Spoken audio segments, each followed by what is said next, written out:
En esta oportunidad vamos a ver el tema de los reactores químicos, fundamental para aquellas personas o aquellos estudiantes o aquella persona que quieran profundizar el concepto acerca de los reactores químicos, o los estudiantes que están en química, ingeniería química, ingeniería industrial y todo lo que conlleva un proceso químico. ¿Estamos? Entonces, este va a ser nuestro primer vídeo y será entonces una concatenación de vídeos para dar, a conocer todo lo que respecta a los reactores químicos. Como es el primero, empezaríamos viendo lo que es una pequeña introducción a lo que es los reactores químicos, y para no estar hablando de los reactores químicos en sí, nosotros cada vez que digamos un reactor químico, la vamos a representar de esta manera, una R, X y T. ¿Ok? Reactor químico, si no parece un paisaje, en lugar de escribir todo ello, colocaríamos de esta manera. Muy bien, entonces empezaríamos diciendo de que en un proceso químico siempre se presentan algunas, unas operaciones, unos procesos que siempre están presentes. O sea, que tenemos por ejemplo acá un dispositivo, una unidad, una segunda unidad y una tercera unidad, que puede haber varias, pero en genérico va a haber. Lo que se llama el término principal, como estamos en reactores químicos, vendría a ser el proceso químico. La unidad de proceso químico. En este proceso químico es lo que se llama el reactor en sí. Ocurren las reacciones químicas, pero para que ocurran las reacciones químicas tiene que entrar entonces una cantidad de sustancias para que empiecen a ocurrir la reacción química. Y lógicamente los productos irán por en este sentido. Ahora, pero esa materia prima que entra al reactor no entra desde que de donde nos brinda la naturaleza, sino esa materia prima originaria que cogemos de la naturaleza, hay que transformarla en unos equipos donde ocurren unas operaciones unitarias. Operaciones unitarias significa de que aquí hay únicamente cambios físicos. Cambios físicos. No hay reacciones químicas. Entonces yo digo, acá estaría, por ejemplo, una molienda, así que son sólidos, un lavado, una filtración, etc., o operaciones donde no ocurren reacciones químicas. Sin embargo, en el proceso químico sí hay cambios químicos. Por eso se llama un reactor, cambios químicos. Una vez que la materia prima, que sería entonces el flujo que tenemos aquí, esta materia prima se lo acondiciona para que entre al reactor, entonces empieza a reaccionar las sustancias en el reactor. Los productos de la reacción salen por esta corriente. Ojo, vuelvo a recalcar de que no únicamente puede haber un reactor, no únicamente puede haber una unidad, puede ser 2 o 3 o más. Entonces digo, pero los productos de la reacción salen del reactor y se van a otra unidad de operaciones unitarias. En esta unidad se intenta separar los diferentes productos que salen del reactor. ¿Por medio de qué? De enfriado, de secado, de destilado, de lo que sea. Entonces, operaciones donde no hay reacciones químicas. O sea, que aquí también habría cambios físicos. Cambios físicos. ¿Sí? La tenemos ahí. Ahora, una vez que están separadas las sustancias, sale aquí el producto principal. Producto principal. Que puede ser un producto final de aquel producto que sale directamente a la venta, o puede ser un producto principal para que entre otras industrias, que sería entonces un producto intermedio. ¿Está claro? Puede haber una concatenación de aquí, una concatenación de diferentes industrias posteriores al principio general que vendría a ser el principio primario. Pues bien, para recuperar algunas sustancias, porque en este reactor no únicamente reacciona lo que viene, sino hay que agregarle cantidad de calor, reactantes, a lo mejor ahí también ciertas sustancias para acelerar la reacción química, los catalizadores. Entonces, esas sustancias que me permiten que el proceso se lleve a cabo, hay que recuperarlos para que continúe cumpliendo su función en el reactor químico. Entonces, habrá una corriente que se llama de recirculación. Algunos productos obtenidos del reactor químico tienen que recircularse para que de nuevo entren posteriormente al reactor químico y estén allí cumpliendo su labor, puesto que algunos, por ejemplo, catalizadores, no se pueden desperdiciar, porque los catalizadores hay que tener en cuenta que son sustancias costosísimas y que justamente por eso hay que recuperarlos cada vez que actúen en el reactor químico. ¿Ok? Pues bien, ya tenemos entonces las operaciones unitarias donde no hay reacción química, y aquí, como estamos en el tema de los reactores químicos, nos interesa el tema del reactor en sí. O sea que vamos a ampliarlo un poquito el reactor químico, lo vamos a ampliar y la vamos a dibujar como si fuera una caja. Y esta caja puede ser de diferente forma, porque los reactores químicos, depende del tamaño, sean pequeños de farmacia o de laboratorio, hasta los inmensos reactores, por ejemplo, de una refinería petrolífera. Entonces serían enormes o más pequeños, dependiendo de qué función cumpla, en qué tipo de reactor sea, pero nosotros los vamos a ubicar como si fuera una caja. Esto es la unidad de proceso, o sea, el reactor químico. La unidad de proceso.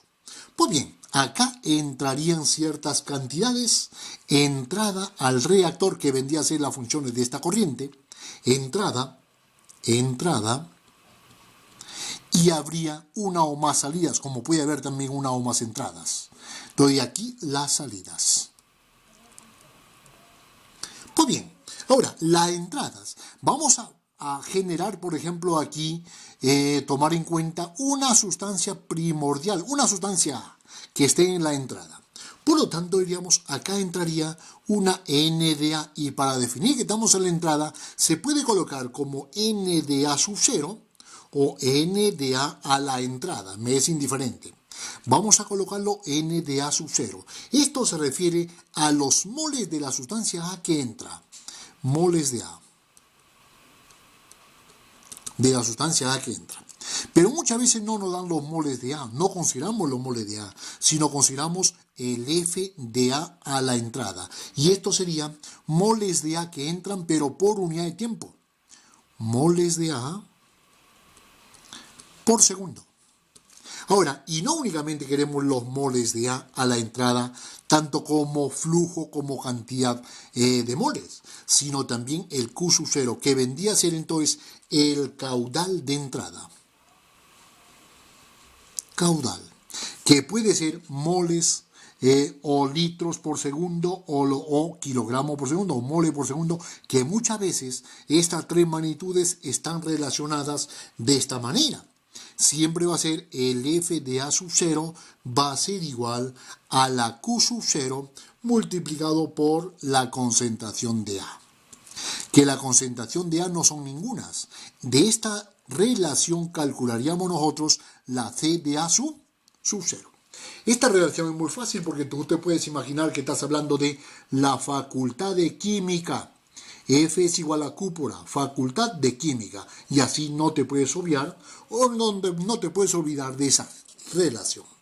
Pues bien, análogamente que hay magnitudes a la entrada, para esa sustancia A habrá magnitudes a la salida. Entonces digo, el N de A, ¿qué sería? Sería entonces los moles de A. L, pero ya no aparece el sub 0. El F de A sería moles de A que sale por unidad de tiempo. Y el Q sería entonces metros cúbicos, esto vamos a colocarlo, sería metro cúbico por caudal volumétrico. Entonces serían metros cúbicos que salen por unidad de tiempo. De idénticamente parecido a esta ecuación, para esta magnitud tendríamos la homóloga. El F de A, facultad de química. Eso es lo que tenemos aquí. ¿Ok? Pues bien, entonces una vez que tenemos ahí, pero no únicamente hay que considerar lo que entra y lo que sale, sino en un reactor químico debemos considerar muchas cositas más. Primero de lo primero, que todo reactor químico estará trabajando a una determinada temperatura y si la temperatura va variando, si la temperatura es constante, sería entonces un reactor isotérmico. Si la temperatura varía, sería un reactor no isotérmico. Tenemos la presión. Si la presión es constante, podemos trabajar a un proceso a presión constante isobárico o podemos decir que estamos trabajando con líquidos, porque la presión a los líquidos no le influye. y el tiempo, que es fundamental en los procesos químicos. ¿Cuánto tiempo debe funcionar el reactor para que la sustancia A que entra me salga acá la menor cantidad posible? O sea, haya una conversión de la sustancia A. Y una cosa muy fundamental, los euros, los dólares, los costos. Entonces, esto es fundamental en el caso del diseño de un reactor químico, ¿ok? Puede ser un reactor que tenga una alta conversión, lo más favorable, pero si económicamente no es rentable, ese equipo se tira para atrás, ¿ok? A la final lo que decide es el aspecto económico. Pues bien, pero a este reactor que la tenemos con estas condiciones, hay dos cosas a tomar en cuenta. Una de las primeras vendría a ser el modelo de contacto de las sustancias. Modelo de contacto de las sustancias. ¿Qué significa el modelo de contacto de las qué sustancias? Estamos hablando de una sustancia A. Puede por otra corriente entrar una sustancia B o aquí entrar una mezcla de sustancias. Eso ya es dependiendo de cómo es el funcionamiento del reactor. Ahora, esto significaría el modelo de contacto de sustancias, cómo van a interactuar la molécula dentro del reactor. Si es dispersas una aisladamente de otra, o formando conglomerados para formar ahí cúmulo de sustancia para que reaccione con un cúmulo de sustancia de la otra. O sea, hay que tomar en cuenta los estados de agregación y el modo de circulación de la sustancia dentro del reactor. Ese es el modelo de contacto de las sustancias. Ahora digo, pero aparte de esta condición hay otra a tomar en cuenta, que vendría a ser la cinética de reacción. Cinética de reacción. Cinética de reacción implicaría cuantificar la rapidez con la cual se lleva a cabo una reacción química. Velocidad de reacción. ¿Ok? Ahora, si esto es así, vamos aquí a grosso modo a hablar, después hablaremos con más detalle de todo lo que estamos haciendo aquí, los reactores químicos, los tipos de reactores químicos que nosotros nos vamos a encontrar. Tipos de reactores químicos. Reactores químicos. Y la primera clasificación es de acuerdo a las entradas y las salidas. Podemos empezar diciendo un reactor discontinuo. Reactor discontinuo. Discontinuo que a la final de cuentas también es un cerrado. Y por el proceso de los procesos cerrados del cálculo básico de ingeniería química, diríamos de que aquí la entrada y la salida tiene que ser igual a cero. O sea, estos equipos, que más que todo son equipos de laboratorio porque son pequeños, por eso que más que todo esos tipos de reactores se utilizan para producir en farmacia, para producir algunas sustancias de laboratorio, de farmacéuticas. Entonces la podemos representar de esta manera. Un recipiente acá, fíjate que dibujando yo soy una maravilla. Entonces yo digo, y una tapa. Lógicamente esto habría acá un agitador para que mezcle la sustancia que están dentro del reactor. Se cuenta el tiempo es igual a cero cuando se han introducido todos los reactantes para que ocurra la reacción. Este es el inicio del proceso. Y en un T mayor que cero, que va usted a saber cuánto es, puesto que ese es uno de los objetivos del reactor químico, calcular el tiempo. Entonces, ese tiempo va a ser el final de la reacción. ¿Pero con qué objetivo? Con el objetivo de que la mayor parte del reactante o del reactante principal, que vendría a ser el reactivo limitante, se haya convertido, se haya transformado en productos. Entonces, claro que hay entrada, claro que hay salida, pero se alimenta en un solo instante, y ahí empieza el tiempo cero, y después de haber transcurrido un tiempo, se destapa y se sacan los productos. Eso es el tiempo final. Pero entre lo que entra y lo que sale, no hay ninguna entrada y ninguna salida. Ese es el reactor discontinuo. El siguiente sería entonces el reactor continuo. Continuo.